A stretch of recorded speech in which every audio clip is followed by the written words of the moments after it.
அன்னைக்கு சரியா அக்டோபர் 6, 2025 கடந்த 55 நாட்களுக்கு முன்னாடி தான் நியூ டெல்லியில இருக்கிற காந்தி விகார் காலனில அதிகாலை மணி 3 நெருங்கிக்கிட்டு இருந்துச்சு. அந்த நேரம்னு பார்த்து எந்த ஒரு மனித நடமாட்டமும் இல்லாம மயான அமைதியோட வெறிச்சோடி தான் அந்த ஏரியாவுடைய சாலைகள் காட்சி அளிக்குது. அப்படி காட்சி அளிச்சுக்கிட்டு இருந்த அந்த ஏரியா இன்னும் 15 நிமிஷத்துல பரபரப்பான மக்கள் எல்லாரும் அலறக்கூடிய ஒரு இடமா அந்த இடம் மாற போகுதுங்கிறத உணராம டெல்லி மக்கள் நிம்மதியா அவங்களுடைய வீடுகள்ல தூங்கிக்கிட்டு இருக்காங்க.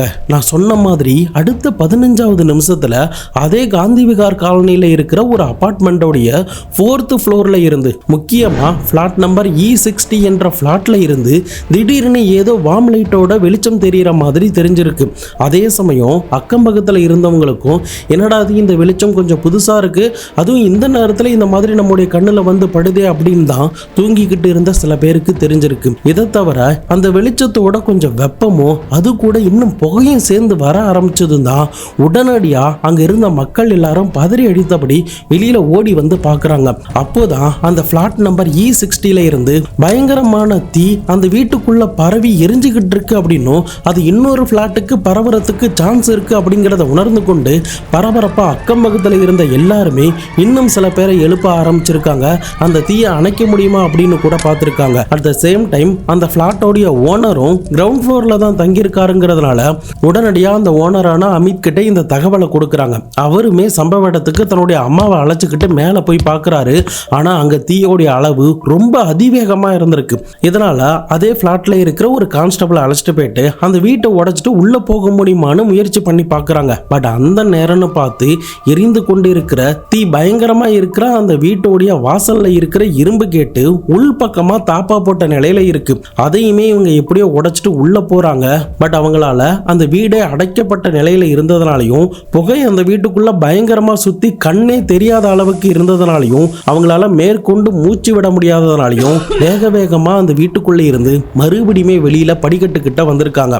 அடுத்ததா என்ன பண்றதுன்னு தெரியாம யோசிச்சுக்கிட்டு இருந்த நேரத்துல தான் உடனடியா அந்த ஹவுஸ் ஓனர் எமர்ஜென்சி நம்பரான 112க்கு கால் பண்ணி நடந்த விஷயத்தையும் அந்த வீட்டோடைய அட்ரஸையும் கொடுக்கறாரு. அதுக்கப்புறம் 20 நிமிஷத்துல சம்பவ இடத்துக்கு போலீஸ் டிபார்ட்மெண்ட் அதிகாரிகளும் ஃபயர் டிபார்ட்மெண்ட் அதிகாரிகளும் வந்திருக்காங்க. வேக வேகமா சம்பவம் நடந்த இடத்துக்கு பைப்லாம் எடுத்துட்டு போயிட்டு அந்த தீயை கட்டுக்குள்ள கொண்டு வரதுக்கு ஒரு 2 மணி நேரம் கிட்ட அவங்களுக்கு ஆயிடுது.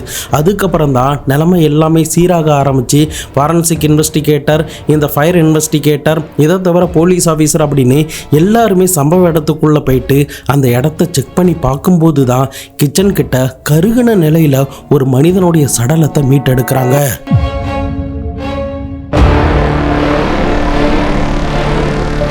அந்த ஃபயர்லாம் அணைச்சிட்டு கண்ட்ரோலுக்கு கொண்டு வந்ததுக்கு பிறகு போலீஸ் அதிகாரிகளும் எல்லாரும் அந்த வீட்டுக்குள்ள போயிருக்காங்க. அந்த நேரத்தில் அந்த வீட்டுடைய சோஃபாலாம் பயங்கரமா எரிந்து மெல்ட் ஆகி ஒரு எலும்புக்கூடு மாதிரி காட்சி அளிச்சிருக்கு. இதை தவிர அந்த வீட்டில் இருக்கிற எல்லா பொருட்களுமே பயங்கரமா சேதமாகி எரிந்திருக்கு. முக்கியமா அந்த வீட்டில் இருந்த ஏசியும் எரிந்த மாதிரி தெரிஞ்சதுனால ஒருவேளை அந்த விண்டோ ஏசி வெடிச்சதுனால இந்த ஃபயர் ஏற்பட்டிருக்குமோ அப்படின்னு தான் போலீஸ் அதிகாரிகள் நினைச்சுக்கிட்டு இருக்காங்க. அன்டில் ஃபாரன்சிக் ஆஃபீஸருடைய ரிப்போர்ட்டும் ஃபயர் டிபார்ட்மெண்ட் ரிப்போர்ட்டும் வர வரைக்கும். அதுக்கு காரணம் என்னன்னா ஃபாரன்சிக் டீம்ல இருந்தும் ஃபயர் டிபார்ட்மெண்ட் சைட்ல இருந்தும் சொல்லப்பட்டது என்னன்னா ஏசி வெடிச்சு ஃபயர் ஆனதற்கு உண்டான எந்த ஒரு தடயங்களும் இதுல தெரியவே இல்லை. அதே சமயம் இந்த மாதிரி ஃபயர் ஆக்சிடென்ட் ஏற்படுதுன்னா கண்டிப்பா அதுக்கு ஃபர்ஸ்ட் ரீசனா ஒரு எலக்ட்ரிக்கல் ஷார்ட் சர்க்கியூட்டா தான் இருக்கும். அப்படியும் இல்லைன்னா கேஸ் சிலிண்டரால ஏதாவது ஃபயர் ஆயிருக்கும். பட் எலக்ட்ரிக்கல் ஷார்ட் சர்க்கியூட் ஆன மாதிரியான எந்த ஒரு தடயமுமே சுவிட்ச் போர்டு இருக்கிற எந்த இடத்துலையுமே பார்க்க முடியல. ஒரு ஷார்ட் சர்க்கியூட் ஏற்படுதுன்னா அதோடைய ஷேப் V கலர்ல இருக்கும். முக்கியமா இந்த ஷார்ட் சர்க்கியூட் ஏற்படும் போது அந்த எரிந்திருக்கிற சுவிட்ச் பாக்ஸ் உடைய இடம் எல்லாமே V கலர்ல கருகின நிலையில ஷேப்ல தான் இருக்கும். அதுவும் ஒரு சில நேரத்துல மேல் நோக்கி இருக்கலாம், கீழ் நோக்கி இருக்கலாம். அப்படி இருக்கிற எந்த ஒரு தடயங்களுமே இந்த எலக்ட்ரிக்கல் பொருள் இருக்கிற எந்த இடத்துலயுமே காணப்படல. சோ இதெல்லாம் வச்சு பார்க்கும்போது கண்டிப்பா எலக்ட்ரிக்கல் ஷார்ட் சர்க்கியூட்டால இந்த ஃபயர் ஏற்படல அப்படிங்கறத உறுதிப்படுத்துறாங்க. இப்போ ஏசியாலையும் ஏற்படல, எலக்ட்ரிக்கல் ஷார்ட் சர்க்கியூட்டாலையும் ஏற்படலன்னா வேற எப்படி ஏற்பட்டுச்சு அப்படிங்கறத தொடர்ந்து தீவிரமா நுட்பமா கவனிக்க ஆரம்பிச்சாங்க. அப்போதான் இறந்து போனவருடைய சடலத்துக்கு பக்கத்திலேயே அந்த சிலிண்டர் இருந்திருக்கு. அந்த சிலிண்டர்லயும் கருகின நிலையில இருந்து மீட்டெடுக்கப்பட்ட அந்த ஆளுடைய உடம்புல இருந்த அந்த கருப்படைந்த தேகத்தை வைத்தும் தான் இது கண்டிப்பா வேணும்னே ஒரு ஆளை ஃபயர் பண்ணி வச்சா எப்படி இருக்குமோ அந்த மாதிரியான காட்சி தான் அளிக்குது அப்படின்னும் அதுக்கான காரணத்தையும் ஃபாரன்சிக் டிபார்ட்மெண்ட் அதிகாரிகள் போலீஸ் கிட்ட தெரிவிக்கிறாங்க. இந்த இடத்துல இருந்து தான் இந்த வழக்கோடைய விசாரணையே அடுத்த கட்டத்துக்கு நகர ஆரம்பிச்சது. அன்னைக்கு அந்த வீட்டுல இறந்து கிடந்த நபர் யாரு, அவருக்கு அன்னைக்கு அந்த வீட்டுல எப்படி தான் ஃபயர் ஏற்பட்டுச்சு, அதுவும் அதிகாலை நேரத்துல இந்த 3 மணி நேரத்துல எப்படி ஃபயர் ஏற்பட்டுச்சு, கடந்த மாதம் டெல்லியே புரட்டி போட்ட ஒரு கொடூரமான சம்பவத்தை பத்தி தான் இன்னைக்கான வீடியோல பார்க்க போறோம். வீடியோவை எங்கேயுமே ஸ்கிப் பண்ணாம தொடர்ந்து பாருங்க. நான் உங்கள் Babu Shankar and welcome to Babu Shankar files.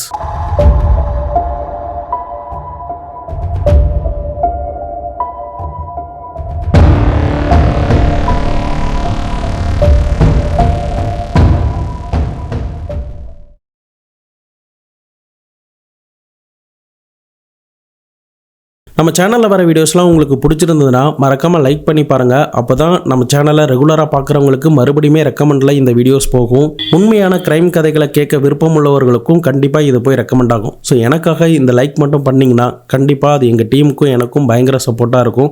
So மறக்காமல் லைக்கும் இந்த கேஸ் சம்மந்தமான ஒப்பீனியனையும் கமெண்ட் பாக்ஸில் சொல்லிட்டு போங்க.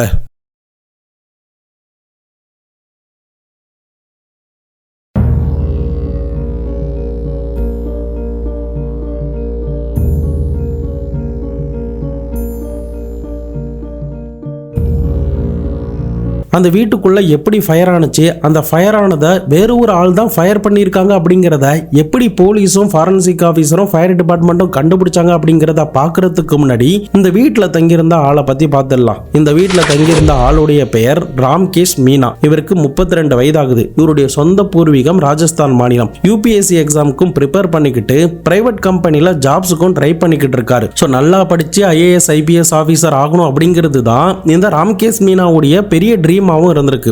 ஸோ அதன் அடிப்படையில் தான் நீண்ட நாட்களாக இந்த பிளாட்ல தனியாக இவர் தங்கிட்டு வந்திருக்கிறதாவும் தெரிய வருது. சம்பவம் நடந்த நாள் அன்னைக்கு கூட அக்கம் பக்கத்தில் இருக்கிற எல்லார்கிட்டையுமே நல்லா சகஜமாக தான் பேசியிருக்காரு. எல்லாருமே அவரை ரொம்ப சந்தோஷமான ஒரு முகத்தோட தான் பார்த்துருக்காங்க. இதை வச்சு பார்க்கும்போது தன்னுடைய உயிரை அவரே மாய்த்து கொள்வதற்குண்டான எந்த ஒரு பாசிபிலிட்டிஸும் இது மூலியமா இல்லைங்கிறத போலீஸ் அதிகாரிகள் உறுதிப்படுத்துறாங்க. இதை தவிர கிரைம் சீன்ல இருந்து ராம்கேஷோடைய சடலத்தை மீட்டெடுத்து பக்கத்தில் இருக்கிற ஹாஸ்பிட்டலுக்கு அனுப்பி போஸ்ட்மார்ட்டம் பண்ணும்போது தான் அந்த போஸ்ட்மார்ட்டம் ரிப்போர்ட்லயுமே ஒரு முக்கியமான எவிடன்ஸ் அவங்களுக்கு கிடைச்சது. எப்போதுமே இந்த மாதிரி ஃபயர் ஆக்சிடென்ட் நடக்கும்போது முக்கியமா எலக்ட்ரிக் ஷார்ட் சர்க்யூட் ஆயிருந்ததுன்னா அந்த நேரங்களில் நம்முடைய வீடுகளில் கிச்சன்ல ரெகுலேட்டர் கிட்ட கேஸ் வந்து ஆன்ல இருக்கும். நம்முடைய ஸ்டவ் கிட்ட இருக்கிற ஆன் ஆஃப் லிவரை வந்து திருப்பினா மட்டும்தான் கேஸ் வந்து அந்த ஹோஸ்ல இருந்து வரும். பட் அது வரைக்குமே அந்த சிலிண்டருடைய ரெகுலேட்டர் வழியா ஹோஸ் வழியா அடுப்போடைய ஸ்டவ் வரைக்குமே அந்த கேஸ் வந்துகிட்டு இருக்கும். ஸோ இந்த மாதிரி ஒரு இடத்துல ஃபயர் ஏற்படும் போது அந்த ஹோஸும் அந்த ஹீட்டால ஒரு கட்டத்தில் உருக ஆரம்பிச்சு அது வரைக்கும் அந்த ஸ்டவ்ல பிளாக் ஆகி இருக்கிற அந்த கேஸ் வெளியில லீக் ஆக ஆரம்பிச்சு ஃபயர் ஆக ஆரம்பிக்கும். ஸோ தொடர்ந்து அந்த மாதிரி எரிஞ்சுக்கிட்டே வரும்போது ஒரு கட்டத்தில் கேஸ் சிலிண்டர் பயங்கரமா வெடிச்சிட்டோம். பட் இங்க அந்த மாதிரி நடந்த மாதிரியான எந்த ஒரு தடயமுமே தெரியவே இல்லை. ஒரு ஆளை பக்கத்தில் படுக்க வச்சு சிலிண்டரையுமே பக்கத்தில் வச்சு ஒரு ஆளை ஃபயர் பண்ண எந்த மாதிரியான தீக்காயம் ஏற்பட்டிருக்குமோ அந்த மாதிரியான காயம் தான் இந்த ராம்கேஷ் உடைய உடம்புல ஏற்பட்டிருக்கு. அந்த சிலிண்டருமே வெடிக்கவே இல்லை. ஸோ எலக்ட்ரிக்கல் ஷார்ட் சர்க்யூட்டும் அந்த வீட்டில் ஏற்படாததுனாலையும் ஏசியும் வெடிக்காததுனாலையும் கண்டிப்பா இப்படி தான் இந்த ஃபயரை பண்ணியிருக்கணும் அப்படிங்கிறத அங்க இருந்த இன்வெஸ்டிகேட்டர் மூலியமா போலீஸுக்கு தெரிய வர ஆரம்பிச்சது. முக்கியமா போஸ்ட்மார்ட்டம் ரிப்போர்ட்லயுமே என்ன வந்துச்சுன்னா பொதுவாக இந்த மாதிரி ஃபயர் ஆக்சிடென்ட்ல ஒரு ஆள் இறந்து போறாங்கன்னு வச்சுக்கோங்க. அதாவது வீட்டுக்குள்ள இருக்கிற நேரத்தில் தாப்பாலெல்லாம் எடுத்துட்டு வெளியில தப்பிக்க முடியாத ஒரு சுச்சுவேஷன் அவங்களுக்கு ஏற்படுதுன்னா அந்த நேரத்தில் அந்த தீயோடைய புகை எல்லாத்தையுமே அவங்க சுவாசிப்பாங்க. அப்படி சுவாசிக்கும் போது அந்த கார்பன் பார்ட்டிகல்ஸ் எல்லாமே கண்டிப்பா நுரையீரல்ல போயிட்டு எங்கேயாவது ஒரு இடத்துல உட்கார்ந்துருக்கும். ஸோ நம்ம ஏற்கனவே ஒரு 4 வீடியோக்கு முன்னாடி ஆஸ்திரேலியாவில் ஒரு பார்க்கில் பதிக்கப்பட்ட பொண்ணை தோண்டி எடுக்கிறாங்க. தோண்டி எடுக்கப்பட்ட அந்த பொண்ணுடைய லங்ஸ்ல வந்து ஒரு பூவோடைய மகரந்தம் இருக்கு அப்படிங்கிறத கண்டுபிடிச்சாங்க. அந்த கேஸ்லயுமே நுரையீரல்ல அந்த பூவோடைய மகரந்தம் இருந்ததுனால அவங்க உயிரோட தான் புதைக்கப்பட்டிருக்காங்க அப்படிங்கிறத கண்டுபிடிச்சாங்க. அதே மாதிரி தான் இந்த கேஸ்லயுமே சப்போஸ் இவர் வந்து ஃபயர் ஆனதுக்கு அப்புறம் தப்பிச்சு போக முடியாம உள்ளே மாட்டிக்கிட்டு இருந்திருந்தாருன்னா கண்டிப்பா அந்த புகையை அவர் வந்து சுவாசிச்சிருப்பாரு. அப்படி சுவாசிச்சதன் மூலியமா அந்த கார்பன் பார்ட்டிகல்ஸ் எல்லாமே ரத்தத்திலையும் அவருடைய நுரையீரல்லையுமே ஒட்டி இருந்திருக்கும். ஆனா அப்படிப்பட்ட எந்த ஒரு தடயமுமே அவருடைய நுரையீரல்ல பார்க்கவே முடியல. ஸோ இதை வச்சு பார்க்கும்போது அவர் இந்த ஃபயர்லாம் ஏற்படுவதற்கு முன்னாடியே அவர் இறந்து போயிட்டார். அதுக்கப்புறம் தான் அந்த சிலிண்டருக்கு பக்கத்தில் படுக்க வச்சு ஃபயர் பண்ணியிருக்கணும் அப்படின்ற மாதிரியான ஒரு அனுமானத்துக்கு போலீஸ் வர ஆரம்பிச்சதுமே அவங்களுடைய முழு பார்வையும் அவங்களுடைய இன்வெஸ்டிகேஷனுடைய வேகமும் அதிகரிக்க ஆரம்பிச்சது. இப்போ அந்த நுரையீரல்ல இந்த டைனி பிளாக் பார்ட்டிகல்ஸ் இல்லை அப்படிங்கிறத கண்டுபிடிச்சதுக்கு பிறகு அடுத்த கட்ட நடவடிக்கையா சுத்து வட்டாரத்தில் இருக்கிற சிசிடிவி எல்லாத்தையுமே செக் பண்ணி பார்க்குறாங்க. அந்த வீட்டோடைய கீழேயுமே ஒரு சிசிடிவி இருந்திருக்கு, அக்கம் பக்கத்துலையுமே சில சிசிடிவி இருந்திருக்கு. அதை எல்லாத்தையுமே போலீஸ் செக் பண்ணி பார்க்குறாங்க. அட் த சேம் டைம் இறந்து போன அந்த ராம்கேஸோடைய மொபைல் சிக்னல் எந்த இடத்துல சுவிட்ச் ஆஃப் செய்யப்பட்டுச்சு, அவர் கடைசியா யாருக்கிட்ட பேசியிருக்காரு, ரீசன்ட் டைம்ல அவர் யாருக்கு அடிக்கடி பேசியிருக்காரு அப்படின்ற முதற்கொண்டு எல்லாத்தையுமே போலீஸ் விசாரிக்க ஆரம்பிச்சாங்க. அப்படி விசாரணை பண்ணதுல தான் அன்றைய தினம் நள்ளிரவு 12:15 மணி ஆகல, அதாவது அக்கம் பக்கத்துல இந்த ஃபயரை பார்ப்பதற்கு 3 மணி நேரத்துக்கு முன்னாடி ஒரு பொண்ணு துப்பட்டால முகமுடியில அணிந்த நிலையில பேக் மாட்டிக்கிட்டு இந்த அபார்ட்மெண்டோடைய பில்டிங்குள்ள நுழையறத பார்க்க முடியுது. இதை தவிர இந்த பெண் வந்துட்டு போன அடுத்த ஒரு 15-20 நிமிஷத்துல 2 ஆண்கள் முகமுடி அணிந்த நிலையில இந்த பில்டிங்குள்ள நுழைஞ்சிருக்காங்க. அதுக்கப்புறம் இவங்க எல்லாருமே சரியா ஒரு 2:30 மணிக்கு தான் அந்த வீட்டை விட்டு வெளியில வராங்க. கிட்டத்தட்ட 2 மணி நேரம் கிட்ட இந்த வீட்டுக்குள்ள இருந்திருக்காங்க. இவங்க கிளம்பி போன அடுத்த ஒரு 3/4 மணி நேரத்துல தான் அந்த பிளாட்ல ஃபயர் ஆக்சிடென்ட் நடந்தது எல்லாமே வெளியில தெரிய வர ஆரம்பிச்சது. சோ இப்போ போலீஸ் வந்து இந்த 3 பேரும் யாரு அப்படிங்கறத அலசி ஆராய ஆரம்பிக்கிறாங்க. இதை தவிர கிரைம் நடந்த அந்த இடத்துல அந்த நேரத்துல, அதாவது இந்த சிசிடிவி நேரமும் அந்த ஃபயர் ஆக்சிடென்ட்டை ஃபர்ஸ்ட் டைம் பார்த்த அந்த நேரம் வரைக்கும், இடைப்பட்ட இந்த நேரம் வரைக்கும் எந்தெந்த மொபைல் ரீசெண்டா புதுசா இந்த ஏரியா டவர் ரேஞ்சுக்குள்ள வந்துட்டு போயிருக்கா அப்படிங்கறத போலீஸ் அவங்களுடைய சைபர் கிரைம் மூலமா செக் பண்ணி பார்க்கறாங்க. அப்படி செக் பண்ணி பார்த்ததுல தான் இந்த ராம்கேஸ் கடைசியா யாருக்கு கால் பண்ணாரோ அதே பெண்ணுடைய மொபைல் சிக்னல் அந்த கிரைம் நடந்த அந்த ஏரியாவை சுத்தி காணப்பட்டிருந்திருக்கு. ஸோ இதன் காரணமா உடனடியாக அந்த பொண்ணு யாரு, அந்த பொண்ணுடைய கூட்டாளிகள் யாரு அப்படிங்கிறத போலீஸ் அதிகாரிகள் விசாரிக்க ஆரம்பிச்சாங்க. அப்படி விசாரணை பண்ணும்போது தான் இந்த சம்பவம் நடந்து அடுத்த 12வது நாள்ல மொராதாபாத் என்ற இடத்துல 21 வயது நிறைந்த அமிர்தா என்ற பெண்ணை கைது பண்றாங்க. இதுல இன்னொரு ஒரு ஷாக்கிங்கான ஒரு விஷயம் என்னன்னா, கைது செய்யப்பட்ட அந்த பெண் BSc forensic science student. So இந்த மாதிரி ஃபாரன்சிக் ஸ்டூடெண்ட்டே இதில் சம்மந்தப்பட்டிருக்கிறதுனால கண்டிப்பாக இந்த கேஸில் வந்து எப்படிலாம் தடயங்களை அழிக்கலாம், எப்படிலாம் தடயங்கள் கிடைக்காம இருக்கிறதுக்கு வழிவகை பண்ணலாம் அப்படிங்கிறது எல்லாமே இவளுக்கு நல்லா தெரிஞ்சிருக்கும் அப்படிங்கிறத தான் போலீஸ் ஆரம்பத்தில் நினைக்க ஆரம்பித்தாங்க. அதுக்கப்புறம் அந்த பொண்ணுக்கிட்ட துருவி விசாரணை பண்ணும்போது தான் அன்னைக்கு என்ன நடந்துச்சு, ராம்கேஸுக்கும் இவளுக்கும் என்ன சம்பந்தம், இவ கூட வந்து அந்த 2 கூட்டாளிகள் யாரு அப்படிங்கிற முதற்கொண்டு எல்லாத்தையுமே ஒன்று விடாமல் போலீஸ்கிட்ட அடுக்கடுக்காக சொல்ல ஆரம்பிச்சா. அது என்ன, அன்னைக்கு உண்மையிலே அந்த வீட்டில் என்ன நடந்துச்சு அப்படிங்கிற எல்லாத்தையுமே டீட்டெயிலாக டைம்லைன் படி 1 by 1 இப்போ நம்ம பார்க்கலாம்.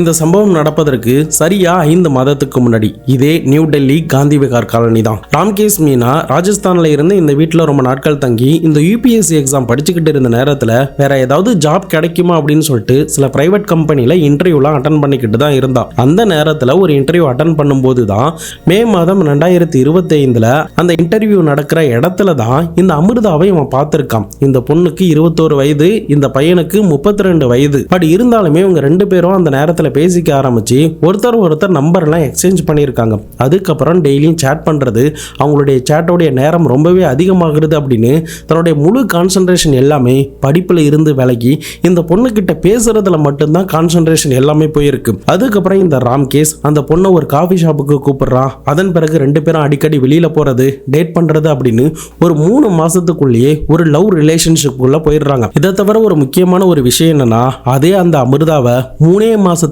தன்னுடைய பிளாட்ல லிவிங் டுகெதர்ல இருக்க ஆரம்பிச்சான். தொடர்ந்து இவங்க 2 பேருக்குள்ளேயும் எந்த பிரச்சனையுமே இல்லாம நல்லா தான் போய்கிட்டு இருக்கு. அடிக்கடி டூர் போறது, வெளியூர் போறது அப்படின்னு எந்த பிரச்சனையுமே இல்லாம நல்லா போய்கிட்டு இருந்த அந்த நேரத்துல தான் திடீர்னு ஒரு நாள் அமிர்தா இந்த பையனை விட்டு பிரிஞ்சு போக ஆரம்பிச்சான். பட் எதுக்காக பிரிஞ்சு போன, என்ன காரணம் அப்படிங்கிறது அவனுக்கு ஒண்ணுமே புரியவே இல்லை.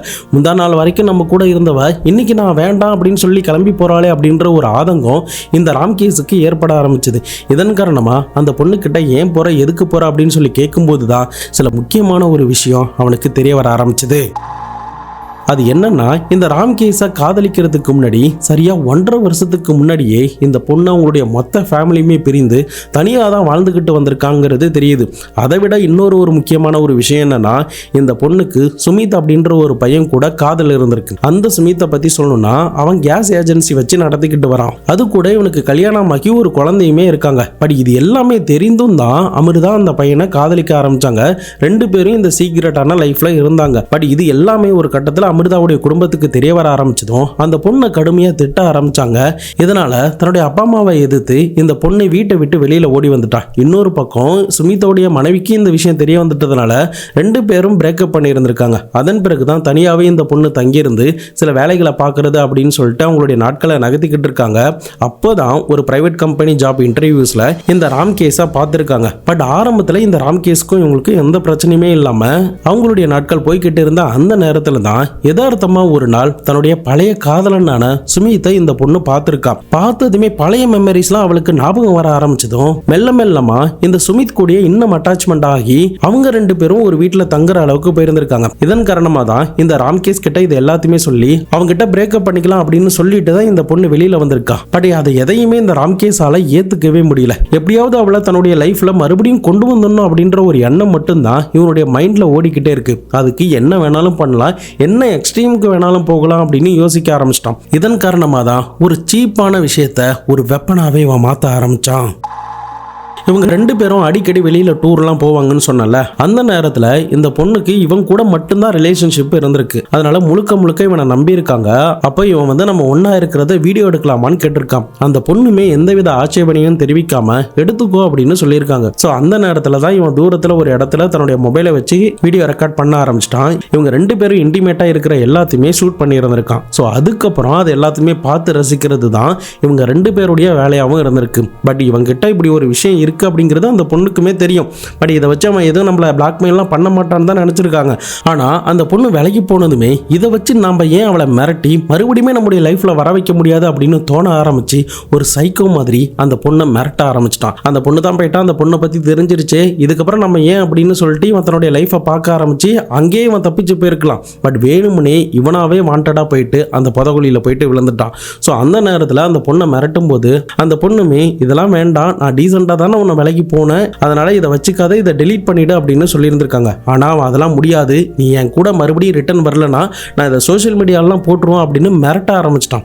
இதனால எவ்வளவோ சொல்லி அந்த பொண்ணு பார்த்துருக்கா. ஆனால் இவன் எதையுமே கேட்கறதுக்கு தயாராகவே இல்லை. இதன் காரணமாக வேற வழி இல்லாமல் ஓகே நான் சுமித்தை பிரிஞ்சு உன் கூடயே வந்துடுறேன், நீ அந்த வீடியோவை டெலீட் பண்ணால் மட்டும்தான் நான் வருவேன் அப்படின்னு சொல்லியிருந்திருக்கா. அதன் அடிப்படையில் இவனுமே மொபைலில் டெலீட் பண்ணிட்டான் அப்படின்னு சொல்லிடுறான். அதுக்கப்புறம் கொஞ்சம் நாட்கள்லேயே நான் ஹார்ட் டிஸ்க்லையும் பேக்கப் எடுத்து வச்சிருக்கேன் அப்படிங்கிறதுமே சொல்லிட்டான். எப்படியாவது அந்த ஹார்ட் டிஸ்க்ல இருக்கிறதுமே அழிச்சிட்டா இவங்கிட்ட மறுபடியுமே வந்து நிக்க வேண்டிய சிச்சுவேஷன் வராதுன்னு நினைக்கிறான். ஸோ இதனால ஒரு நாள் இவனுடைய ஃபிளாட்டுக்கு வந்து அந்த ஹார்ட் டிஸ்கை எப்படியாவது எடுத்துட முடியுமான்னு பார்க்கறான். ஆனா அந்த நேரத்துல கூட இந்த ராம்கேஸ் அந்த பொண்ணு கிட்ட இன்டிமேட்டா நடக்க ஆரம்பிச்சிருக்கான். ஆனா அந்த பொண்ணுக்கு அந்த நேரத்துல எந்த ஒரு விருப்பமுமே இல்லாம அவளுமே அதுக்கு எதுக்குமே ரியாக்ட் பண்ணாம தொடர்ந்து அந்த ஹார்ட் டிஸ்க் எங்க இருக்கு அப்படிங்கறத மட்டும்தான் கண்ணால பார்த்துக்கிட்டே இருந்திருக்கா. பட் நீண்ட நேரம் ஆகியும் எங்கேயுமே கிடைக்காததுனால ஒரு கட்டத்துல எதுவுமே கிடைக்காததுக்கு பிறகு அங்கிருந்து ஆத்திரத்தோட வெளியில கிளம்பி போனவளுக்கு இவனை முடிச்சு விட்டா மட்டும்தான் நாம இதுல இருந்து தப்பிக்கவே முடியும் அப்படின்னு சொல்லிட்டு தன்னுடைய காதலனான சுமித் கிட்ட நடந்த விஷயங்கள் எல்லாத்தையுமே சொல்லி இருந்திருக்கா. அப்போதான் அந்த மொராதாபாத் அப்படின்ற இடத்துல இந்த அமிர்தா, அந்த சுமித் அப்படின்ற காதலன், அவனுடைய இன்னொரு கூட்டாளியான சந்தீப் அப்படின்னு இந்த 3 பேரும் சேர்ந்து ஒரு சதி திட்டத்துல ஈடுபட ஆரம்பிச்சாங்க. இதுல சந்தீப் அப்படின்றவன் போலீஸ் குவார்டர்ஸ்ல கிளீனிங் வேலை பார்த்துக்கிட்டு வரான். இந்த அமிர்தாவுமே ஒரு ஃபாரன்சிக் ஸ்டூடெண்ட்ங்கிறதுனால எப்படி தடயங்கள்லாம் கிடைக்காம இருக்கும் அப்படின்ற விஷயங்கள் எல்லாமே அவளுக்கு தெரிஞ்சிருக்கு. இதன் காரணமாக தான் அக்டோபர் 6ஆம் தேதி அவனை முடிச்சு விட்டுடலாம் அப்படின்னு பிளான் பண்ணி நான் முதல்ல அவனுடைய வீட்டுக்கு போயிட்டு நம்ம 2 பேரும் ஒன்னா இருக்கலாம் அப்படின்ற மாதிரி சொல்லி அக்டோபர் 6ஆம் தேதி நள்ளிரவு 12:15க்கு அந்த வீட்டுக்குள்ள நுழைஞ்சிருக்காங்க.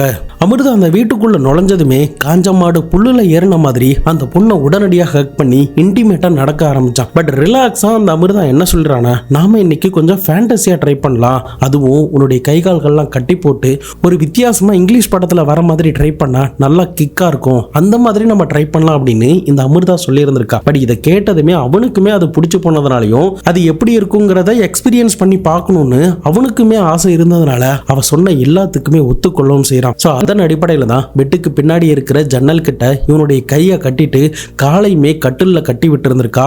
அதே சமயம் வாயிலுமே துணி வச்சுக்கோ, அப்பதான் நீ முழுகிற சத்தம் வெளியில கேட்காது அப்படின்ற மாதிரி சொல்லியிருக்கா. அதுக்குமே இவன் சரின்னு சொல்லிட்டு அந்த துணியை வாயில வச்சிருக்கான். அதுக்கப்புறம் தான் அந்த பொண்ணு சிக்னல் கொடுத்ததுமே கரெக்டா 20வது நிமிஷத்துல இந்த சுமித்தும் இந்த சந்தீப்பும் அந்த வீட்டுக்குள்ள என்ட்ரி ஆகுறாங்க. என்ட்ரி ஆனவங்களை பார்த்ததுமே இவனுக்கு பகிர்னு ஆகியிருந்திருக்கு. இவனுடைய கை கால்கள்லாம் கட்டப்பட்டு இருக்கிறதுனால அவனால அதுல இருந்து மீளவே முடியல. வீட்டுக்குள்ள நுழைந்த சுமித்தும் சந்தீப்பும் பயங்கரமா போட்டு அவனை பலார்னு அடிச்சு ஹார்ட் டிஸ்க் எங்க அப்படின்னு சொல்லி கேட்கறாங்க. பட் அப்ப கூட அவன் சொல்லியிருந்தானா அவனை அதோட விட்டுட்டு போயிருப்பாங்க. பட் அப்பவுமே அவன் சொல்லாததுனால தொடர்ந்து ஆத்திரமாக்கி பயங்கரமா போட்டு அடிக்கிறாங்க. இந்த பொண்ணுமே அவளுடைய வெறி தீர அடிச்சிருந்திருக்கா. ஆனா அப்ப கூட அவன் வாயில இருந்து அந்த ஹார்ட் டிஸ்க் எங்க இருக்கு அப்படிங்கறத அவன் சொல்லவே இல்லை. இதனால ஆத்திரம் தாங்க முடியாத அந்த 2 பேரும் அவனை கழுத்து நெரிச்சு துடிக்க அந்த இடத்துலயே கொலை பண்றாங்க. ஒரு கட்டத்தில் அவனுடைய உடம்புல இருந்து உயிர் போனதுக்கு பிறகு அந்த துணிகள் எல்லாத்தையுமே அவிழ்த்து விட்டுட்டு அவனை நேரடியா கிச்சன் கிட்ட இழுத்துட்டு போயிருந்திருக்காங்க. பட் அடுத்தது அவங்க பண்ண போற விஷயம் நடக்கிறதுக்கு முன்னாடியே அவங்க எல்லாருமே அந்த வீட்டை சல்லடை போட்டு அந்த ஹார்ட் டிஸ்க் எங்கன்னு அலசி ஆராய ஆரம்பிக்கிறாங்க. 1/2 மணி நேரம் கிட்ட அவங்க தேடுறாங்களே தவிர எந்த இடத்துலயுமே அந்த ஹார்ட் டிஸ்க் கிடைக்கவே இல்லை. ஏன்னா ரொம்பவே சீக்கிரட்டா ஒரு இடத்துல அவன் மறைச்சு வச்சிருந்திருக்கான். இறுதியா தீவிர தேடுதலுக்கு பிறகு அந்த ஹார்ட் டிஸ்கையும் அவனுடைய லேப்டாப்பையும் கண்டுபிடிக்கிறாங்க. அதுக்கப்புறம் அது எல்லாத்தையுமே ஒரு பேக்ல போட்டுக்கிறாங்க. அட் த சேம் டைம் இந்த சுமித் வந்து ஏற்கனவே நான் ஒரு கேஸ் ஏஜென்சி வச்சு நடத்துறான்னு சொன்னேன்ல, அவனுக்கு வந்து கேஸ் எவ்வளவு நேரத்தில் ஃபயர் ஆகும் அப்படிங்கிறது அவனுக்கு நல்லா தெரியும். இதன் காரணமா அவனுடைய சடலத்தை போட்டது மட்டும் இல்லாம அந்த வீட்டோடைய கிச்சன்ல இருக்கிற நெய், எண்ணெய், பாட்டில் இருக்கிற சாராயம் அப்படின்னு எல்லாத்தையுமே அவனுடைய உடம்பு மேல ஊத்தி ஃபயர் பண்ணி விட்டுருக்கான். பட் இந்த ஃபயர் பண்றதுக்கு முன்னாடி அந்த கேஸ் சிலிண்டர்ல இருந்து ஹோஸையுமே கழட்டி விட்டுட்டு அந்த கேஸை லீக் ஆகுற மாதிரி வச்சிருக்கான். அந்த கேஸ் முழுவதுமா பரவி அவனுடைய உடம்புல இருக்கிற அந்த தீ கூட எப்ப மேட்ச் ஆகும் அப்படின்ற டைமிங் சென்ஸ் எல்லாமே இவனுக்கு நல்லா தெரிஞ்சதுனால அதுக்குள்ள அந்த வீட்டெல்லாம் லாக் பண்ணிட்டு வாசல் கிட்ட வந்து எந்த வழியா வந்தாங்களோ அந்த வழியாவே தப்பிச்சு போயிட்டாங்க. பட் இந்த இடத்துல உங்களுக்கு ஒரு கொஸ்டின் வரும். அந்த ஃபயர் ஏற்பட்டதை ஃபர்ஸ்ட் பார்த்தப்போ வீட்டோடைய இரும்பு கதவு உள்பக்கமா தாப்பா போட்டிருக்குன்னு சொன்னில்ல, ஆனா இவங்க எப்படி தாப்பா போட்டாங்க அப்படின்னு தானே யோசிக்கிறீங்க. இதுக்கான காரணம் என்னன்னா அந்த வீட்டோடைய இரும்பு கேட்டை எப்போதும் போல இவங்க லாக் பண்ணிட்டாங்க. ஆனா இந்த அமிர்தாவுக்கு கை கொஞ்சம் ரொம்ப சின்னதா இருக்குங்கிறதுனால அந்த சின்ன கேப் வழியா கையை உள்பக்கமா விட்டு தாப்பா போட்டுட்டான். இதனாலதான் அந்த வீட்டுக்காரங்க வந்து பார்க்கும்போது அந்த கேட் வந்து உள்பக்கமா தாப்பா போட்டிருக்கு. இதை தவிர இவன் நினைச்ச இன்னும் ஸ்மார்ட்டான விஷயங்கள்லாம் என்னன்னா, நான் ஏற்கனவே சொன்ன மாதிரி ஒரு ஃபாரன்சிக் ஸ்டூடெண்ட்ங்கிறதுனால எப்படி போலீஸ் தடயங்கள் கண்டுபிடிப்பாங்க, தடயத்தை எப்படி அழிக்கலாம் அப்படிங்கிறது எல்லாமே இவளுக்கு நல்லா தெரிஞ்சிருக்கு. ஸோ அதன் அடிப்படையில் இவ ஆரம்பத்தில் என்ன நினைச்சிருக்கானா, தடயங்கள் எல்லாமே எரிஞ்சு போயிட்டா, சாம்பல் ஆயிட்டா எந்த ஒரு எவிடன்ஸுமே யாராலுமே கண்டுபிடிக்க முடியாதுங்கிறது நல்லா தெரிஞ்சிருக்கு. பட் இதை தவிர முக்கியமாக என்ன தப்பு கணக்கு போட்டானா, இந்த மாதிரி ஃபயர் ஆக்சிடென்ட் ஆன எந்த ஒரு சடலத்தையும் யூசுவலா யாருமே போஸ்ட்மார்ட்டம் பண்ண மாட்டாங்க. அதனால இதுல இருந்து ஈஸியா தப்பிச்சிடலாம், வெளிப்பக்கமும் தாப்பா போட்டுடலாம் அப்படின்னு தான் இந்த அமிர்தா தப்பு கணக்கு போட்டிருக்கா. பட் ஃபாரன்சிக் டிபார்ட்மெண்ட்லயும் அந்த ஃபயர் இன்வெஸ்டிகேட்டர் டிபார்ட்மெண்ட்லயும் இருந்த இந்த மாதிரி 1000 கேஸை பார்த்த அனுபவம் வாய்ந்த அந்த ஆபீசர்லாம் சோதனை பண்ணி பார்த்த உடனே இந்த சடலத்து மேல இருந்த காயத்தை வச்சு இது வந்து ஒரு ஆள் ஃபயர் பண்ண மாதிரி தான் இருக்கு அப்படிங்கிறத திட்டவட்டமா அவங்க அந்த இடத்துல சொல்லிட்டாங்க.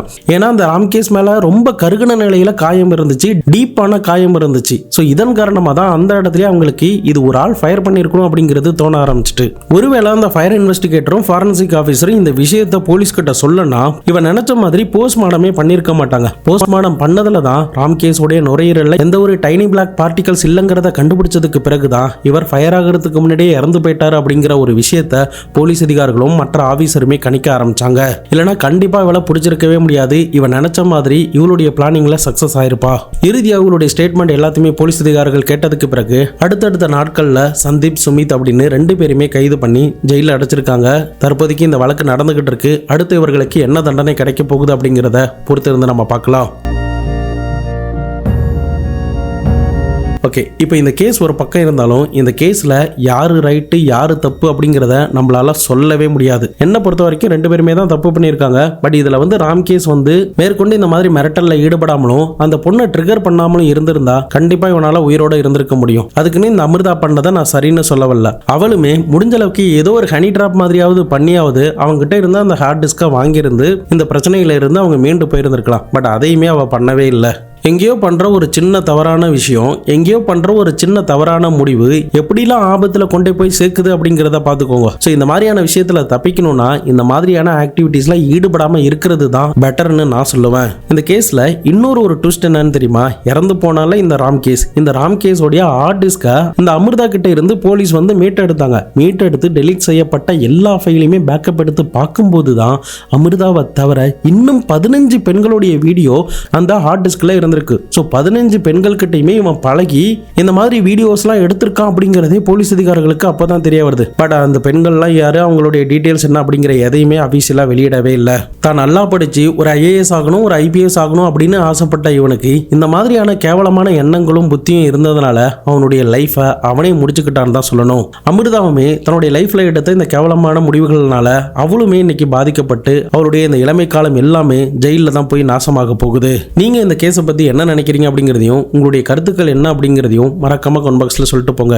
நிச்சயம் இந்த எக்ஸ்பிளனேஷன், இந்த டீட்டெயில்ஸ் எல்லாமே உங்களுக்கு பிடிச்சிருக்குன்னு நினைக்கிறேன். வீடியோஸ் பிடிச்சிருந்ததுன்னா மறக்காம லைக் பண்ணி உங்களுடைய நண்பர்களுக்கும் ஷேர் பண்ணிட்டு போங்க. 2 வீடியோக்கு முன்னாடி எனக்கு உண்மையிலே உடம்பு சரியில்லை தான், கோல்டாக இருந்துச்சு, பயங்கர ஃபீவராக இருந்துச்சு. ஸோ அதோடைய தான் நான் வீடியோஸ்லாம் ரெக்கார்ட் பண்ணேன். இப்போவுமே எனக்கு அந்த கோல்டுலாம் கொஞ்சம் இருக்குது. ஸோ இருந்தாலுமே என்னுடைய டியூட்டி, அதனால் என்னால் பண்ணாமல் இருக்க முடியல. சும்மா படுத்திருந்தாலுமே அதை கண்டிப்பாக பண்ணி தான் ஆகணும் அப்படின்ற மாதிரி தான் எனக்கு தோணும். ஸோ அதனால தான் நான் கஷ்டப்பட்டாது நான் அதை பண்ணிவிடுவேன். எனக்கு சப்போர்ட்டாகவும் எனக்கு கேர் பண்ணி பேசின எல்லாருக்குமே ரொம்ப நன்றி. ஸோ நான் இப்போ கொஞ்சம் நல்லாயிட்டேன். ஸோ அடுத்தடுத்த வீடியோக்குள்ளே இன்னும் நல்லாயிடுவேன்னு நான் நம்புகிறேன். ரொம்ப நன்றி. நாளை மறுநாள் வேற ஒரு சம்பவத்தோட வேற ஒரு வீடியோவில் உங்களை வந்து சந்திக்கிறேன். அது வரைக்கும் உங்களிடமிருந்து விடைபெறுவது உங்கள் பாபு சங்கர்.